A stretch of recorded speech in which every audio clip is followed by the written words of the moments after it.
نحمدہ ونصلی ونسلم علی رسولہ الکریم۔ میں فقیر قادری سید عبدالحبیب رضوی، حضرات علماء اکرام، ائمہ اکرام، حفاظ اکرام اور مدرسین حضرات، شعراء حضرات کی خدمت میں تھوڑی سی گزارشات، چند ایک معروضات لے کر حاضر ہوا ہوں۔ یقیناً یہ ہماری قوم پر زوال کا وقت چل رہا ہے اور امتحان کی منزل سے پوری قوم اور پوری دنیا میں پوری قوم گزر رہی ہے، اور کرونا کے نام پر اصل مقصد لوگوں کی پریشانیوں کو بڑھانا نہیں بلکہ اسلام اور اس کے ماننے والوں کو تباہی سے دوچار کرنا تھا۔ القصہ مختصر یہ کہ ہماری قوم بے راہ روی کا شکار ہے، خصوصاً اہل سنت و جماعت۔ اب اہل سنت و جماعت میں بھی اللہ ماشاء اللہ، پہلے تو تمام فرقائے باطلہ اور ادیان باطلہ یعنی کہ جو دوسرے دین ہیں وہ سب صرف اہل سنت و جماعت کو مٹانے کے لیے ایک ہو جائیں گے۔ الکفر و ملت واحدہ سرکار کی حدیث ہے۔ پھر اس کے بعد اہل سنت و جماعت کو مٹانے کے لیے یا اس کے خاتمے کے لیے، حالانکہ یہ مٹے گی نہیں، یہ سواد اعظم ہے، مگر کوشش، کچھ نہ کچھ نقصان تو اٹھانا پڑے گا نا۔ اب اس میں آج جامعہ شفیہ مبارک پور کا آیا، وہاں دیوبندیوں کا دخول، دیوبندی حضرات کی مہمان نوازی اور ان کی ضیافت دیکھ کر بڑا دل دکھا کہ ان نکمے لوگوں کو یہ ہوتا کیا جا رہا ہے۔ یہ حضور حافظ ملت رضی اللہ تعالیٰ عنہ کے کردار کو بھول چکے ہیں، یہ سرکار حضور مفتی اعظم ہند رضی اللہ تعالیٰ عنہ کے کردار کو بھول چکے ہیں، یہ حضور شیر بے شاہ اہل سنت کے کردار کو بھول چکے ہیں، یہ ہمارے اکابرین۔ چلیے، یہ وہ وقت ہے جب شودی کی تحریک چلی تھی تو مسلم آبادی زیادہ تھی، سرکار غریب نواز کے بھی کردار کو بھول چکے ہیں۔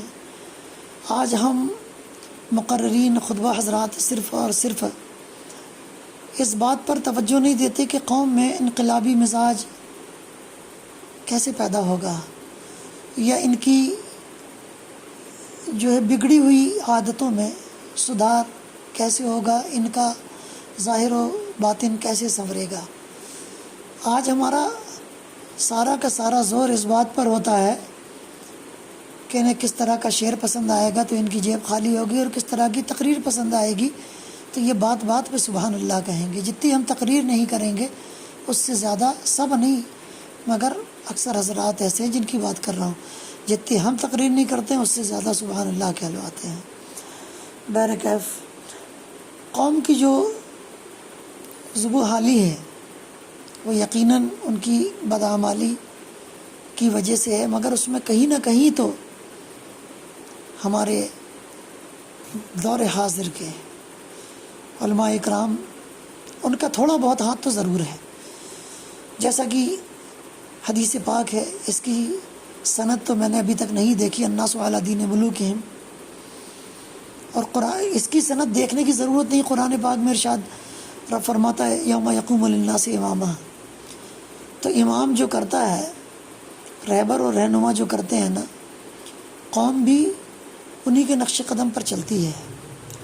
قوم اگر کمزور ہے نا تو یقین جان لیجئے کہ باطنی طور پر ہمارے علماء، مشائخ اور ہماری خانقاہیں کمزور ہیں۔ اگر قوم بزدل ہے تو پھر ہمارے علماء و مشائخ اور ہماری خانقاہیں بھی کہیں نہ کہیں ڈر محسوس کر رہی ہیں، خوف محسوس کر رہی ہیں۔ ہر انسان اور علماء کا وہ طبقہ جو صرف حق گوئی بے باکی کے لیے جانا پہچانا جاتا تھا، جیسے علامہ سیدنا حضرت کفایت علی کافی رضی اللہ تعالیٰ عنہ، سیدنا سرکار مجدد مئات ماضیہ و مستمرہ، اعلیٰ حضرت عظیم البرکت شاہ امام محمد رضا خان فاضلی بریلوی علیہ رحمۃ و رضوان، یہ وہ مقدس ہستیاں ہیں پہلے جن کا نام لیا ہے۔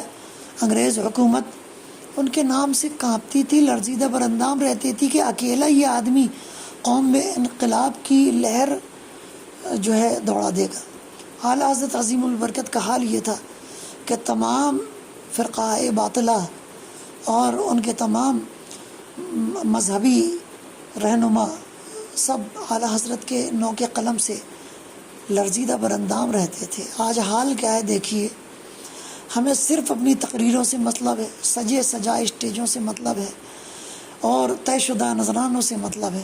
تقریر کے بعد اس کا نتیجہ کیا نکلا، تقریر کے بعد اس کا انجام کیا ہوا، لوگوں کی زندگی میں انقلاب کیا۔ حالانکہ تقریر سننے جو لوگ آتے ہیں وہ عشاء پڑھ کے بھی نہیں آتے، اور جتنی دیر وہ بیٹھ کے تقریر سنے ہیں صبح ان کو فجر میں بھی نہیں آنا ہے، عشاء پڑھ کے آیا ہی نہیں اور جا کے فجر پڑھنا نہیں ہے۔ اب بھی قوم کو تقریروں کی ضرورت ہے، شاعروں کی ضرورت ہے، اور مطلب نعت پاک پڑھنا تو عبادت ہے، بہت بڑا ثواب کا کام ہے، مگر یہ اس طرح کی نعت پاک اور شاعری ہوتی ہے جس طرح کے آج کل کے، سب کی بات نہیں کر رہا ہوں، جس طرح کے آج کل کے عام شعراء کرتے ہیں، ایک ایک شعر کو ایک ایک مصرے کو 10 مرتبہ پڑھنا صرف اس لیے واہواہی بٹورے اور کچھ نذرانہ۔ حالانکہ رزاق اللہ تبارک و تعالیٰ ہے، رزق دینے والی ذات خدا کی ہے۔ بہر کیف ہمارا ایمان کمزور ہوا، تقویٰ بھی ختم ہو گیا۔ میری گزارش ہے ائمہ اکرام سے، علماء اکرام سے، مدرسین حضرات سے، خدا را اب خانقاہوں سے امید چھوڑ دیں، کیونکہ خانقاہ والے بہت بڑے ہو چکے ہیں اور پیسے اتنے آ چکے ہیں کہ یہ ان کے کئی بڑی خانقاہوں کے جو سجاد گان ہیں نا، ان کے کئی ملکوں میں باقاعدہ بنگلے وغیرہ ہیں۔ یہ سوچتے ہیں ہندوستان میں کوئی مصیبت آئے گی تو یہ کہیں اور، ایسا میرا گمان ہے، میری کوئی ان سے بات چیت نہیں ہے نا، انہوں نے ایسا بتایا۔ لیکن جن لوگوں کے مدینہ شریف میں یا دوسرے مقامات پر، افریقہ وغیرہ میں جہاں جہاں بلڈنگیں ہیں، عمارتیں ہیں، بنگلے ہیں، اگر ہندوستان میں مصیبت آئے گی وہاں بھاگ جائیں گے یا وہاں رہ کر باقی ماندہ زندگی گزار لیں گے، تو یہ ان کی خام خیالی ہے۔ مصیبت تو آئے گی تو وہی گیہوں کے ساتھ تو گھن بھی پستا ہے۔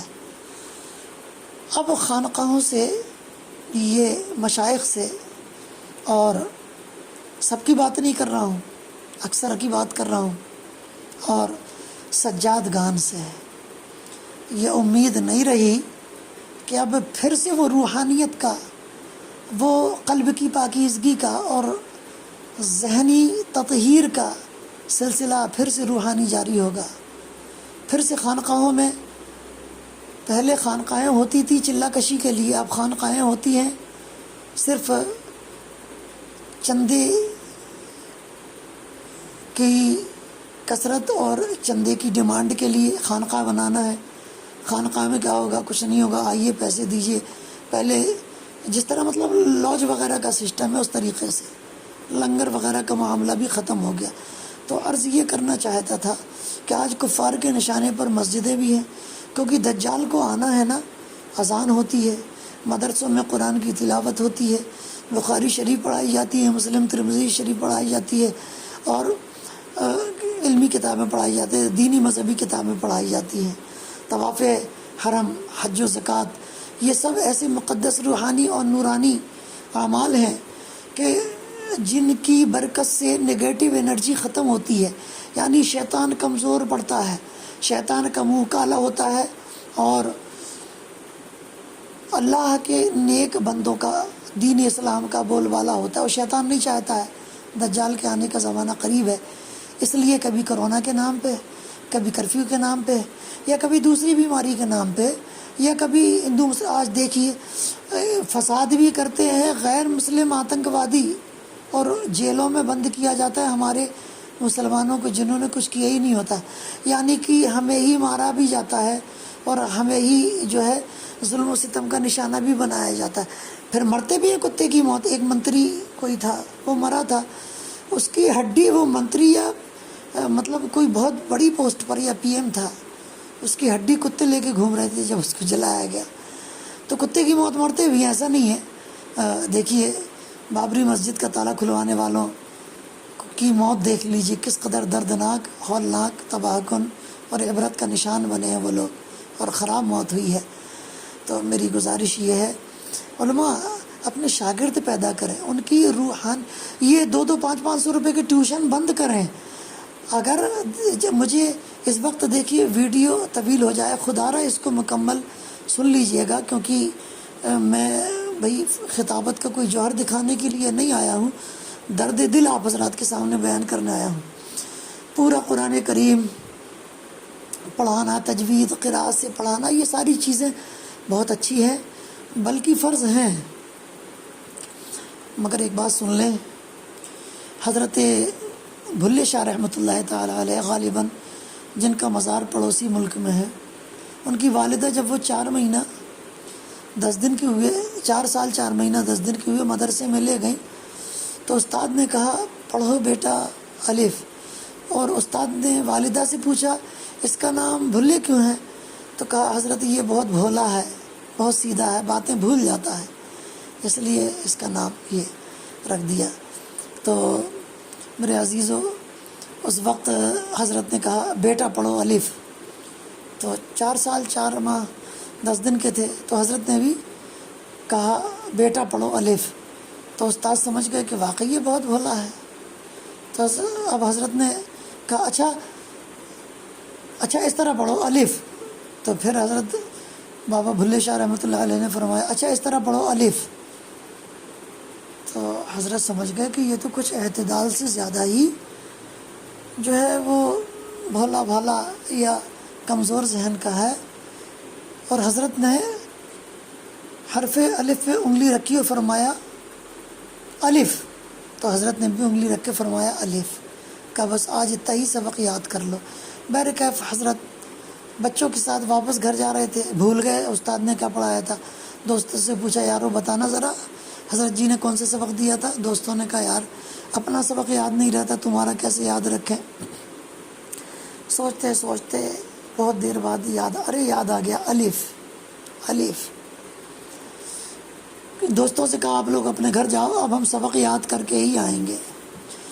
جنگلوں میں تشریف لے گئے، 12 سال تک جنگلوں میں رہے، الف الف الف الف، بس الف الف کی تکرار جاری ہے، الف الف کی کوئی عمل نہیں، کوئی وظیفہ نہیں، کوئی تلاوت نہیں، کچھ نہیں، الف الف کی تکرار۔ 12 سال بعد یاد ہو گیا، واپس آئے، استاد کے پاس پہنچے، اب 12 سال اور وہ 4.5 سال، 16.5 سال، اب تھوڑی تھوڑی داڑھی مونچھوں میں چھوٹی چھوٹی ریکھیں، بال خوبصورت سے آنے شروع ہو گئے تھے۔ مدرسے پہنچے، استاد وہی تھے۔ السلام علیکم حضرت جی۔ وعلیکم السلام۔ کہا آپ کون؟ کہا حضرت میں آپ کا بھلے شاہ، آپ نے سبق دیا تھا، یاد کر کے آیا ہوں۔ کہا بیٹے کب آئے تھے؟ کہا حضرت 12 سال پہلے۔ کہا ارے باپ رے باپ، کون سا سبق دیا تھا؟ کہا آپ نے ایک ہی سبق دیا تھا، اسی کو سنانے کے لیے آیا ہوں، جلدی سے سن لیجئے اور دوسرا سبق دیجئے۔ کہا بیٹا بس کر، ایک سبق دیا تھا تو 12 سال بعد آیا، دوسرا سبق دوں گا تو اب کب آئے گا؟ جا، تیری ماں میرے نام سے روتی ہوگی، تیری ماں کے پاس جا بیٹے، بس اتنا ہی سبق تیرے لیے کافی ہے۔ تو کہا حضرت جو پچھلا دیا تھا وہ تو سن لو۔ کہاں سنا دو۔ تو حضرت نے انگشت شہادت اس طرح جس طرف استاد بیٹھے تھے اس طرف انگشت شہادت کو کھڑا کر کے فرمایا الف، اتنا کہنا تھا۔ استاد جس دیوار سے ٹیکا لگا کے بیٹھے ہوئے تھے، ٹیک لگا کر، دیوار پھٹ کے آدھی دائیں طرف چلی گئی، آدھی بائیں طرف چلی گئی، ایک مرتبہ الف کہا اور استاد آ کے قدموں میں گر گئے۔ کہا اللہ اکبر۔ الف کے ظاہری اور باطنی رموز و اسرار اس قدر آپ کے اندر سما چکے تھے کہ مطلب بیان سے باہر۔ کہا اب آپ کو حضرت پڑھنے کی ضرورت نہیں ہے، اب تو زمانہ آپ سے پڑھے گا اور ہدایت کا نور حاصل کرے گا۔ یہ حضرت بابا بھلے شاہ۔ میرے عزیز دوستو، حضرات علماء کرام، شعراء حضرات، اہل علم حضرات، اب ضرورت ہے بچوں بچیوں کی روحانی تربیت آپ حضرات خود کریں، روحانی مکتب قائم کرائیں، ان سے ایک ایک اسماء باری تعالیٰ ہیں ان کی زکوٰۃ دلوائیں۔ پرہیز جلالی و جمالی سے نہیں ہوتا نا، تو ویسے ہی لا تقنطوا من رحمت اللہ، اللہ کی رحمت سے مایوس نہ ہو، ورنہ جان لیں قوم پر جو زوال آیا ہے اور قوم جو بے راہ روی کا شکار ہوئی ہے، یہ بلا وجہ نہیں ہے، کچھ نہ کچھ اہل علم حضرات کا اس میں ہاتھ ضرور ہے۔ اہل علم حضرات نے کہیں نہ کہیں غفلت تو برتی ہے، اور اگر برتی ہے تو پھر ڈاکٹر اقبال کا یہ شعر بڑا مشہور ہے، غالباً انہی کا ہے، علامہ اقبال کا، کہنا ادھر ادھر کی تو بات کر، یہ بتا کہ قافلہ کیوں لٹا، مجھے رہزنوں سے غرض نہیں، تیری رہبری کا سوال ہے۔ تو علماء سے بڑی پوچھ تاچھ ہوگی، بڑے سوال ہوں گے، شاید وہ کسی ایک سوال کا جواب دینے کی قدرت و طاقت بھی نہیں رکھتے۔ محشر کی تپتی ہوئی زمین کی اتنی ہولناکی ہوگی اور اتنی تابکاری ہوگی کہ وہاں کھڑا رہنا مشکل ہوگا، ایک سوال کا جواب کیسے دے۔ تو ہماری اور آپ کی ذمہ داری ہے بہرکیف مساجدیں بھی توڑی جائیں گی، مدرسے بھی منہدم کیے جائیں گے اور خانقاہوں کو بھی ٹارگٹ کیا جائے گا۔ گزارش ہے خدا را کہ میں نے جو کل ایک ویڈیو اپلوڈ کیا تھا وہ عمل ہو گیا۔ ایک تبت یدا ابی لہب وتب 1257 بار یہ پڑھ سکتے ہیں، ومکر اللہ 1100 مرتبہ اس آیت مبارکہ کو پڑھ سکتے ہیں۔ انہم یکیدون کیدا واکید کیدا، یہ وہ آیتیں ہیں، کسی ایک کو، سب کو نہیں پڑھنا، کسی ایک کو اپنا اپنا حرز جاں بنا لیں، اپنا ورد زباں بنا لیں، اپنے قلب کی گہرائیوں میں اتر جائیں۔ اور وَإِذَا بَطَشْتُمْ جَبَّارِينَ، یہ دشمنوں کی تباہی کے لیے آپ تصور کریں نا، چاہے وہ آپ کے ملک کا ظالم و جابر حکمران ہی کیوں نہ ہو، آپ کے اسٹیٹ کا ظالم و جابر حکمران ہی کیوں نہ ہو، آپ ان کی تباہی کا تصور کریں، پڑھیں، پڑھوائیں، 40 لوگ جمع ہو کر پڑھیں، ایک ہی دن میں 1.25 لاکھ کی تعداد پوری ہو جاتی ہے۔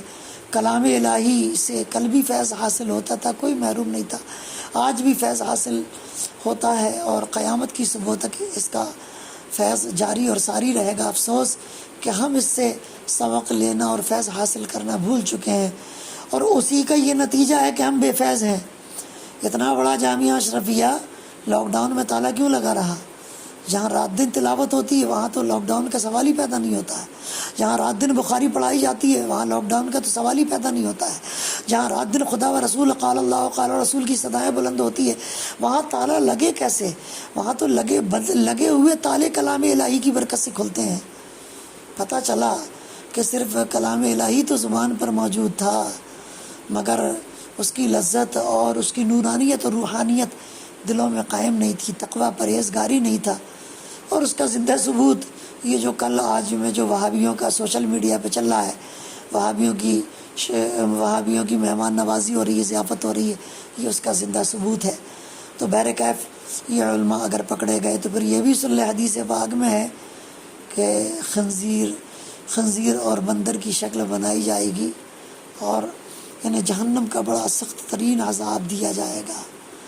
ہاں، عوام کے بگڑنے کی وجہ سے ائمہ کو، ان کے رہبر قائد رہنما جو اے سیوں میں گھوم رہے نا، جو صرف پلینوں میں ہی سفر کرتے ہیں، حالانکہ ان کی نوابی دیکھ کر نا تو ان کو گدھے پہ بھی سفر کرانے کے لائق نہیں ہے۔ کیوں؟ اس لیے کہ جو قوم لاکھوں روپے خرچ کر کے انہیں بلاتی ہے ان میں سے کوئی ایک مرید یا چاہنے والا مر جائے نا، یہ اپنی خانقاہوں میں اس کے لیے ایصال ثواب بھی نہیں کرتے، یاد بھی نہیں کرتے، فون پہ بات بھی نہیں ہوتی ہے۔ بہت اچھا زمانہ تھا میرے مرشد اعظم سرکار حضور مفتی اعظم رضی اللہ تعالیٰ عنہ کا، ہر کوئی ان کی بارگاہ تک رسائی حاصل کر سکتا تھا، پہنچتا تھا، اپنا درد دل بیان کر دیتا تھا اور اس کے زخموں پہ مرہم لگا دیا جاتا تھا، اس کا ظاہر بھی سنور جاتا تھا، باطن بھی سنور جاتا تھا۔ بہرکیف باتیں بہت طویل ہوئی، روحانیت کا سلسلہ۔ اب میں یہ چاہتا ہوں کہ علم حاصل ہو مگر چالو ملا گری چھوڑیے۔ اب صرف ایسا نہیں جیسا کہ سرکار اعلیٰ حضرت عظیم البرکت نے فرمایا، فرمان کا مفہوم ہے آپ کے کہ ہمارے دور میں بہت سے سند یافتہ اہل علم حضرات موجود ہیں جو بے علم حضرات سے بھی گئے گزرے ہیں۔ تو کہنے کا مقصد یہ ہے کہ حاصل کر لیں۔ کوئی آج تو جو بھی آتا ہے مفتی ہی بن کے آتا ہے، اور ہمارے بھساول میں تو اکثر جو بھی آتے ہیں مسجد میں امامت کے لیے وہ مفتی ہی بن کر آتے ہیں۔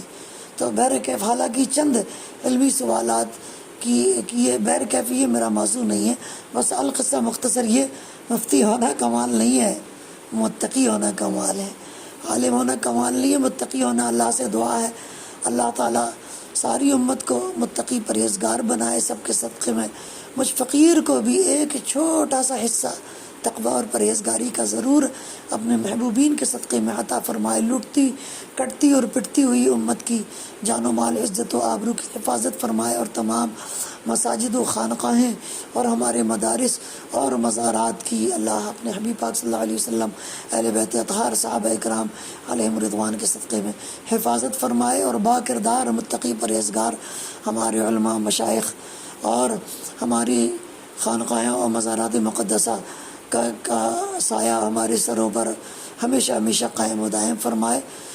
گفتگو طویل ہو گئی، اس کے لیے معذرت کا طالب ہوں۔ امید ہے کہ اس کو زیادہ لوگ نہیں دیکھیں گے، مگر جو لوگ دیکھیں گے وہ حق میں دعا ضرور فرمائیں۔ زیادہ سے زیادہ اس کو شیئر، لائک، چینل کو سبسکرائب کریں، بیل آئیکن کے بٹن کو دبا لیں تاکہ جو ہے نوٹیفیکیشن آپ کو ملتا جائے۔ جو حق پرست ہوگا، جو حسینی بنے گا، اسے تلواروں کا سامنا تو کرنا پڑے گا۔ جو بے باکی کا مظاہرہ کرے گا، اسے پریشانیوں کا سامنا تو کرنا پڑے گا۔ جو سچائی کی بات کرے گا، اسے جو ہے بہر کیف ٹارگیٹ تو کیا جائے گا۔ مثال کے طور پر میں نے بہت رد وہابیہ کیا ہے، اہل حدیث اور تمام فرقہ باطلہ کا رد کیا ہے۔ آج سب سنی ہی ہے، اپنے آپ کو کہتے ہیں، بھساول میں بہت سارے اسٹیج سجتے ہیں، مگر مجھے کسی بھی اسٹیج میں جلدی مدعو نہیں کیا جاتا ہے۔ وہ شاید ان حضرات کا یہ خیال ہے کہ میں متشدد ہوں اور میری گفتگو میں کڑواہٹ ہے، حالانکہ غیر مہذب جملے جو ہے وہ ادا نہیں کرتا ہوں میں، ہمیشہ قرآن و حدیث کی روشنی میں ہی گفتگو کرتا ہوں اور چٹکلے بازی سے بھی پرہیز کرتا ہوں، مگر بہر کیف تو جو حق گوئی اور بے باکی کا مظاہرہ کرے گا، خود اس کو نقصان اٹھانا پڑے، مگر قوم میں نکھار پیدا کر جائے گا، قوم میں انقلاب پیدا کر جائے گا۔ ضرورت ہے جد و جہد کی، قوم کو مرد مجاہد بنائے، قوم میں انقلاب کی شمع روشن فرمائے۔ اور اللہ تبارک و تعالیٰ سے دعا ہے کہ یہ چند کہے گئے جملے اللہ تبارک و تعالیٰ امت کے حق میں، اہل سنت کے حق میں قبول فرمائے، اور ہمارے جو مشائخ ہیں انہیں بھی حق کے لیے صدائے احتجاج بلند کرنے کی توفیق عطا فرمائے، پروٹیسٹ کرنے کی توفیق عطا فرمائے، خانقاہوں میں بیٹھ کر لیکچر دینے کی نہیں، بلکہ میدان عمل میں آ کر پروٹیسٹ کرنے کی، احتجاج کرنے کی اللہ تعالیٰ توفیق عطا فرمائے۔ السلام علیکم ورحمۃ اللہ وبرکاتہ۔